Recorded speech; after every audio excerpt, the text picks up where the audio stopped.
ഒരു നാടൻ ഭക്ഷണം, നാടൻ ഫുഡ് എക്സ്പീരിയൻസ് ചെയ്യേണ്ട ആളുകൾ നിർബന്ധമായും വന്നിരിക്കേണ്ട ഒരു സ്പോട്ടിന് മുന്നിലാണുള്ളത്. നമ്മുടെ ചക്കാലക്കൽ, അതായത് പടനിലം നരിക്കുനി റോഡിലുള്ള ചക്കാലക്കൽ എന്ന് പറയുന്ന സ്ഥലത്ത് ഒരു കോയക്കായുടെ ഹോട്ടലുണ്ട്.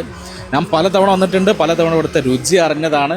പ്രത്യേകിച്ച് പേരൊന്നുമില്ല, നാടൻ ഭക്ഷണം, കഞ്ഞി, കപ്പ, കറികൾ എന്നൊക്കെ വന്ന് രാവിലെ ഒരു 10 മണിക്കൊക്കെ വന്നു കഴിഞ്ഞാൽ നാടൻ കപ്പ ഉണ്ടാവും, പൊറോട്ടയൊക്കെ ഉണ്ട്. ഒരു ഉച്ചക്കൊരു 12 മണി മുതൽ ഊണുണ്ട്. തോട്ടം കനിയാണെന്നിഷ്ടം അത് തേടാനെത്തും ഒരു മണിക്കിനാക്കില്ലെന്നാലും മഴകില്ലെന്നാലും ഇതാണ് നമ്മുടെ കോയക്ക. ഇതിന്റെ രഹസ്യം. ഞാനിപ്പോൾ ചുരുങ്ങിയത് ഒരു 10 വട്ടമെങ്കിലും ഇവിടെ വന്നിട്ടുണ്ട്.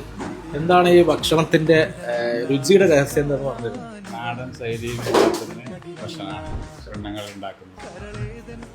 അത് മനസ്സ് നിറഞ്ഞ ആളുകൾക്ക് കൊടുക്കാം. ഇത്താത്തയും ഈ കോയക്കയും മാത്രമേ ഉള്ളൂ. കോയക്കൊക്കെ ഒരുപാട് കാലമായിട്ട് ഇവിടെ ഉള്ള ആളുകളാണ്. ഇവർ ഒരുമിച്ചുണ്ടാക്കുന്ന നാടൻ ഫുഡ് എക്സ്പീരിയൻസ് ചെയ്യണം, നാടൻ ഫുഡ് ആഗ്രഹിക്കുന്ന ആളുകൾ നിർബന്ധമായും ഒരിക്കലെങ്കിലും വന്നിരിക്കേണ്ട ഒരു സ്ഥലമാണ് ഇവിടെ ചക്കാലക്കലുള്ള ഈ ഹോട്ടൽ.